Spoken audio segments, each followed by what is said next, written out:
Visiones y revelaciones completas de Ana Catalina Emmerich. El Relicario de Filotea les presenta el episodio número 17. Continuamos con la historia de Joaquín y Ana. En todas estas visitas y en otras ocasiones, nunca los he visto comer en exceso o despilfarro. Se colocaban en rueda, teniendo cada uno sobre la alfombra 2 platitos y 2 recipientes. No hablaban generalmente en todo el tiempo, sino de las cosas de Dios y de sus esperanzas en el Mesías. La puerta de la gran casa estaba en medio. Se entraba por ella a una especie de antesala que corría por todo lo ancho de la casa. A derecha e izquierda de la sala había pequeñas piezas separadas por biombos de juncos entretejidos, que se podían quitar o poner a voluntad. En la sala se hacían las comidas más solemnes, como se hizo cuando María fue enviada al templo.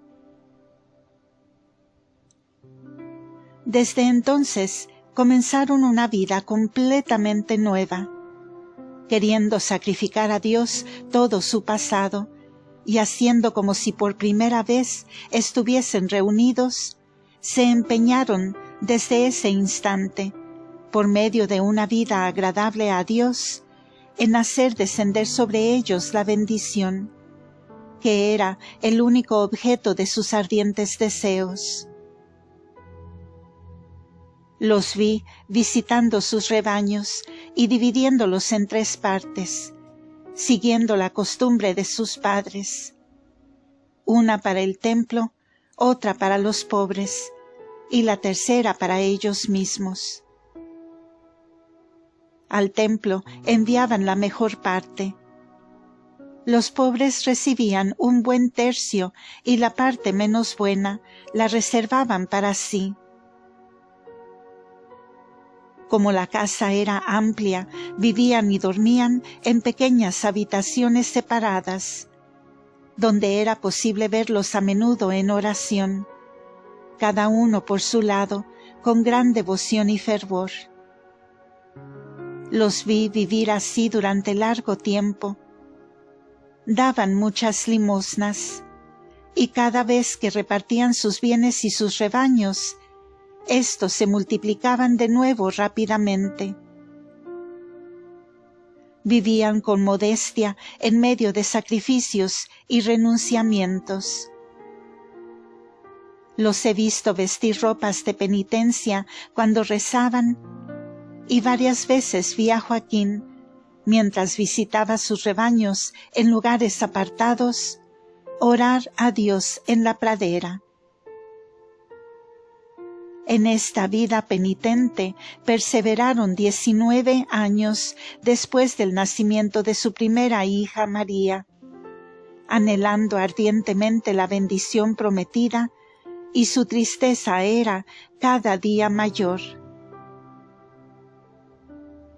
Pude ver también a algunos hombres perversos acercarse a ellos y ofenderlos, diciéndoles que debían ser muy malos para no poder tener hijos, que la niña devuelta a los padres de Ana no era suya, que Ana era estéril y que aquella niña era un engaño forjado por ella, que si así no fuera la tendrían a su lado, y otras muchas cosas más. Estas detracciones aumentaban el abatimiento de Joaquín y de Ana. Tenía ésta la firme convicción interior de que se acercaba el advenimiento del Mesías, y que ella pertenecía a la familia dentro de la cual debía encarnarse el Redentor. Oraba pidiendo con ansia el cumplimiento de la promesa, y seguía aspirando, como Joaquín, hacia una pureza de vida cada vez más perfecta. La vergüenza de su esterilidad la afligía profundamente, no pudiendo mostrarse en la sinagoga sin recibir ofensas. Joaquín, a pesar de ser pequeño y delgado, era de constitución robusta. Ana tampoco era grande y su complexión delicada. La pena la consumía de tal manera que sus mejillas estaban descarnadas, aunque bastante subidas de color.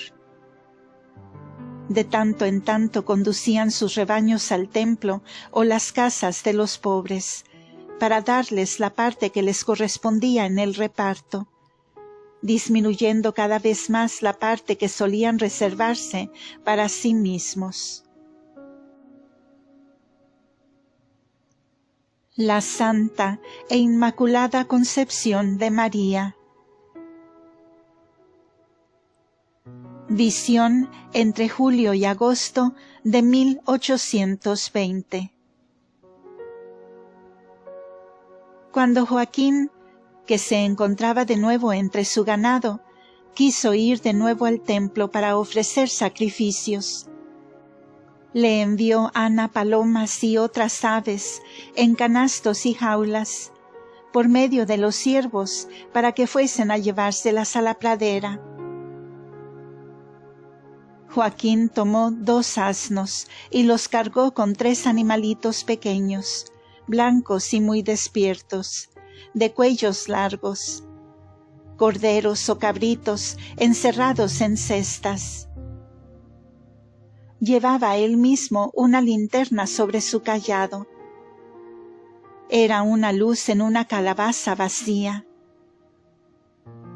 Lo vi con sus servidores y sus bestias de carga llegar a una hermosa pradera entre Betania y Jerusalén. Allí mismo vi más tarde a Jesús detenerse a menudo. Subieron al templo, guardando sus asnos en una posada que estaba cerca del mercado, donde se hospedaron más tarde el día de la presentación de María. Llevaron sus ofrendas hasta los escalones más altos y pasaron, como lo hicieron más adelante, por las habitaciones de los servidores del templo. Allí se reunieron los siervos de Joaquín después que les fueron tomadas las ofrendas. Entró Joaquín en la sala donde se hallaba la fuente llena de agua, en la cual eran lavadas las víctimas. Se dirigió por un largo corredor a otra sala a la izquierda del sitio donde estaba el altar de los perfumes, la mesa de los panes de la proposición y el candelabro de los 5 brazos. Se hallaban reunidas en aquel lugar varias personas que habían acudido para sacrificar. Joaquín tuvo que sufrir aquí una pena muy cruel. Vi a un sacerdote de nombre Rubén que despreció sus ofrendas, puesto que en lugar de colocarlas junto a las otras, en lugar aparente, detrás de las rejas, a la derecha de la sala, las puso completamente de lado. Ofendió públicamente al pobre Joaquín a causa de la esterilidad de su mujer, y sin dejarlo acercarse para mayor injuria, lo relegó a un rincón. Vi entonces a Joaquín lleno de tristeza abandonar el templo y pasando por Betania llegar a los alrededores de Maquero. Había allí una casa donde se reunían los esenios y entró en ella buscando consuelo y consejos. En esta misma casa y anteriormente en aquella que está cerca de Belén, vivió el profeta Manahem, que predijo a Herodes, en su juventud, que sería rey y cometería grandes crímenes. De allí se dirigió Joaquín al lugar más alejado de sus rebaños, cerca de la montaña de Hermón. El camino que tomó pasaba por el desierto de Gadi, más allá del Jordán. Hermón es una montaña esbelta, toda verde y sembrada de hermosos árboles frutales por el lado del mediodía, en tanto que por el lado opuesto está siempre cubierta de nieve. Joaquín permaneció tan triste y avergonzado que por algún tiempo no dio aviso del sitio donde se encontraba. La aflicción de Ana fue extraordinaria cuando le refirieron lo que había acontecido en el templo, y al ver que no volvía. 5 meses permaneció Joaquín oculto en el monte Hermón. He visto su oración y sus angustias. Cuando iba donde estaban sus rebaños y veía a sus corderitos, se ponía muy triste y se echaba en tierra cubriéndose el rostro. Los siervos le preguntaban por qué se mostraba tan afligido, pero él no les decía que estaba siempre pensando en la causa de su pena, la esterilidad de su mujer. También aquí dividía su ganado en 3 partes. Lo mejor lo enviaba al templo, la otra parte lo recibían los esenios, y él se quedaba con la más inferior. También Ana tuvo que sufrir mucho por la desvergüenza de una criada, que le reprochaba su esterilidad. Mucho tiempo la estuvo sufriendo hasta que la despachó de su casa. Había pedido ésta ir a una fiesta a la cual, según la rigidez de los esenios, no se podía concurrir. Cuando Ana le negó permiso, ella le reprochó duramente esta negativa, diciendo que merecía ser estéril y verse abandonada de su marido por ser tan mala y tan dura. Entonces despachó Ana a la criada, y por medio de 2 servidores la envió a la casa de sus padres, llenándola antes con regalos y dones, rogándoles la recibiesen de nuevo, ya que no podía retenerla más consigo. Después de esto se retiró a su pieza y lloró amargamente. En la tarde del mismo día se cubrió la cabeza con un paño amplio, se envolvió toda con él y fue a ponerse bajo un gran árbol, en el patio de la casa. Encendió una lámpara y se entregó a la oración.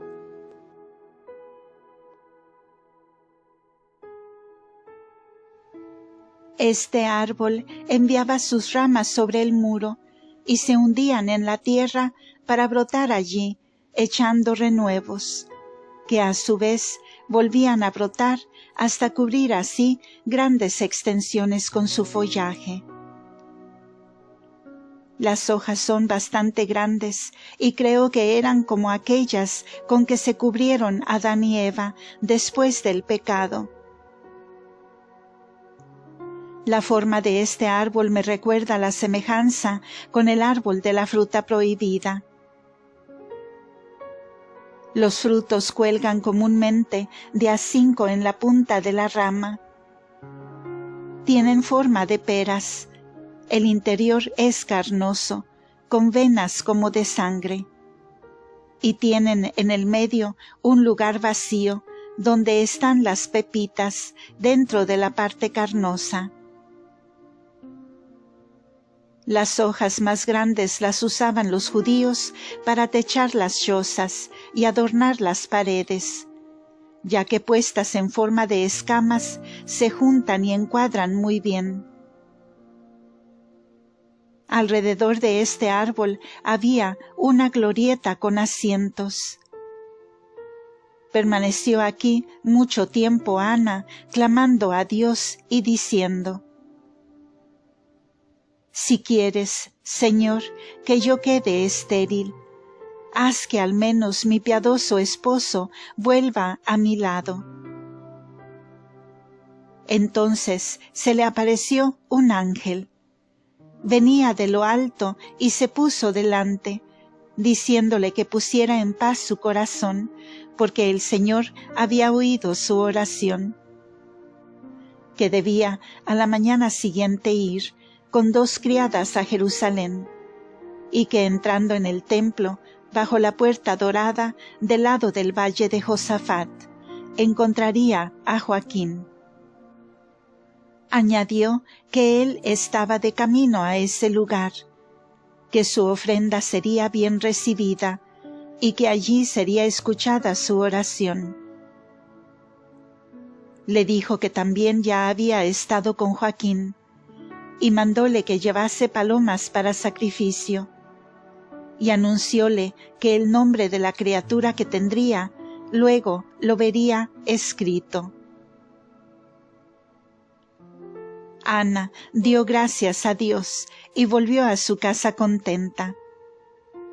Cuando después de mucho rezar en su lecho se quedó dormida, he visto aparecer sobre ella un resplandor que la penetraba. La he visto avisada por una inspiración interior, despertar e incorporarse en su lecho. En ese momento vi un rostro luminoso junto a ella, que escribía con grandes letras hebreas a la derecha de su cama. He conocido el contenido de la frase, palabra por palabra. Expresaba en resumen que ella debía concebir, que su fruto sería único y que la fuente de esa concepción era la bendición que había recibido Abraham. La he visto indecisa pensando cómo le comunicaría esto a Joaquín, pero se consoló cuando el ángel le reveló la visión de Joaquín.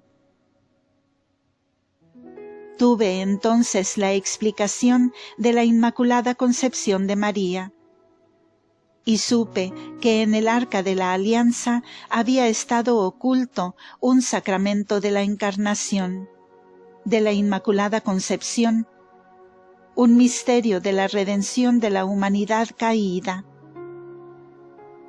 He visto a Ana leer con admiración y temor las letras de oro y rojas, brillantes de la Escritura, y su gozo fue tan grande que pareció rejuvenecer cuando se levantó para dirigirse a Jerusalén.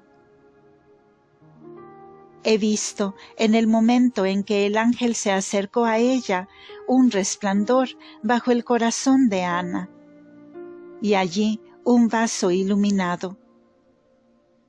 No puedo explicarlo de otro modo, sino diciendo: había allí como una cuna, un tabernáculo cerrado, que ahora se abría para recibir algo santísimo.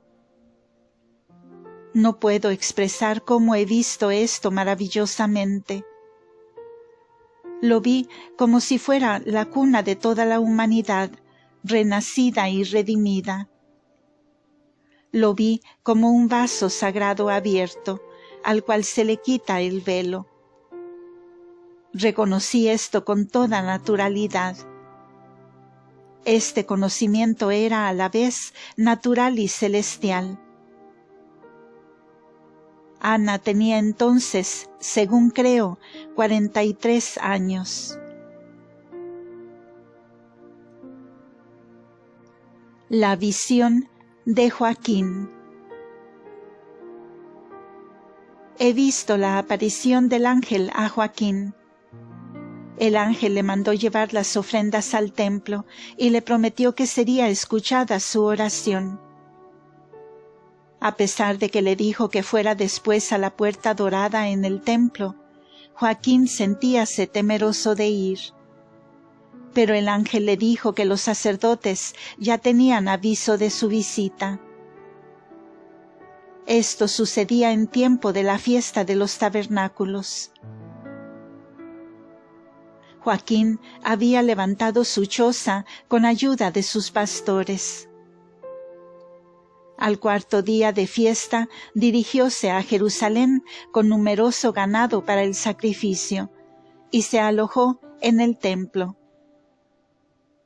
Ana, que también llegó el mismo día a Jerusalén, fue a hospedarse con la familia de Zacarías, en el mercado de los peces, y se encontró con Joaquín al finalizar las fiestas.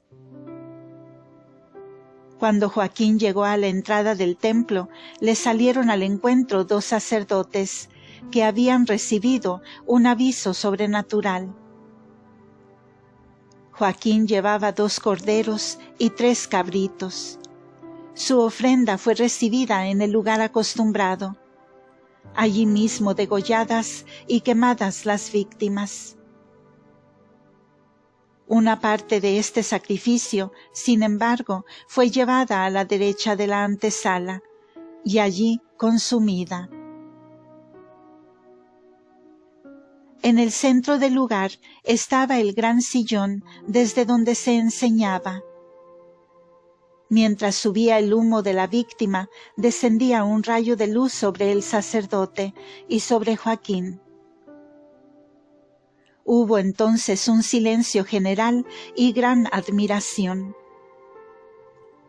Luego vi que 2 sacerdotes llevaron a Joaquín a través de las cámaras laterales, hasta el Sancta Sanctorum, ante el altar del incienso. Aquí echó el sacerdote incienso, no en granos como era costumbre, sino una masa compacta sobre el altar, que se encendió. Joaquín quedó solo delante del altar del incienso, porque los sacerdotes se alejaron. Vi a Joaquín hincado de rodillas, con los brazos levantados, mientras se consumía el incienso. Permaneció encerrado en el templo toda la noche, rezando con gran devoción. Estaba en éxtasis cuando se le acercó un rostro resplandeciente y le entregó un rollo que contenía letras luminosas. Eran los 3 nombres: Melia, Ana y Miriam. Junto a ellos veíase la figura del Arca de la Alianza o un tabernáculo pequeño. Joaquín colocó este rollo escrito bajo sus vestidos, junto al corazón. El ángel habló entonces: Ana tendrá una niña inmaculada, y de ella saldrá la salud del mundo.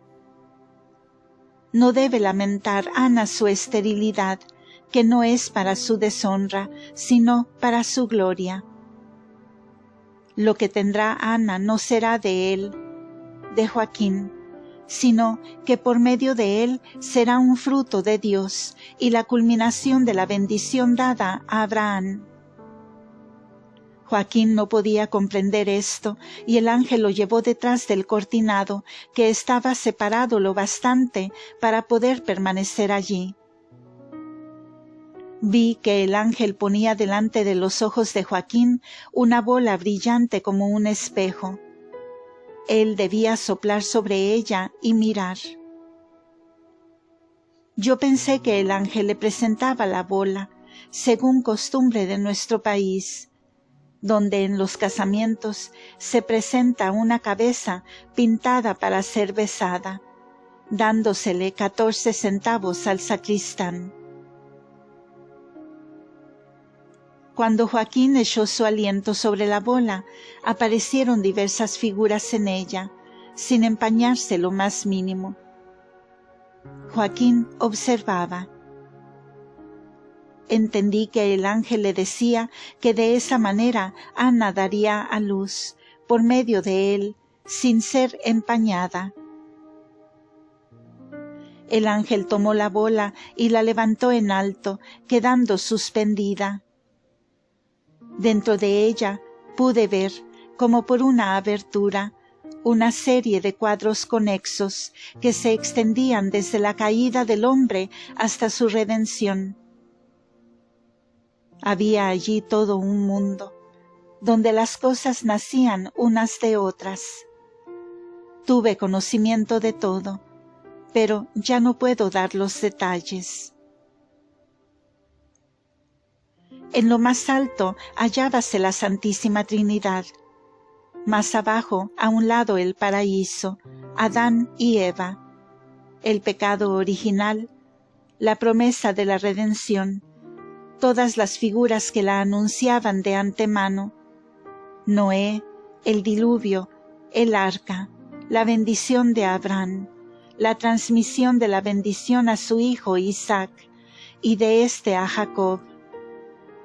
Luego, cuando le fue retirada a Jacob por el ángel con quien luchó, cómo pasó a José en el Egipto, cómo se mostró en él y en su mujer Asenet, en un grado de más alta dignidad, y cómo el don sagrado donde reposaba la bendición era sacado de Egipto por Moisés, con las reliquias de José y de Asenet, y se transformaba en el Santo de los Santos, del Arca de la Alianza, la residencia de Dios vivo en medio de su pueblo.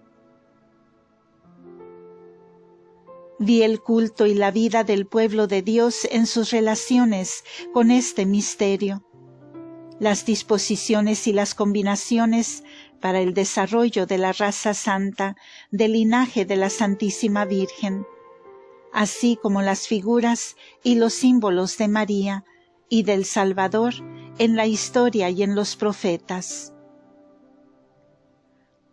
Vi todo esto en cuadros simbólicos dentro de la esfera luminosa.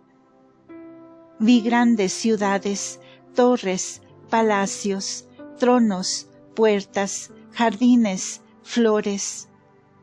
Todas estas imágenes maravillosamente unidas entre sí por puentes de luz. Todo esto era embestido por fieras y otras temibles apariciones. Estos cuadros mostraban cómo la raza de la Santísima Virgen, al igual que todo lo santo, había sido conducida por la gracia de Dios a través de combates y asaltos. Fin de este audio. La Inmaculada Concepción continuará en el siguiente. Gracias por escuchar.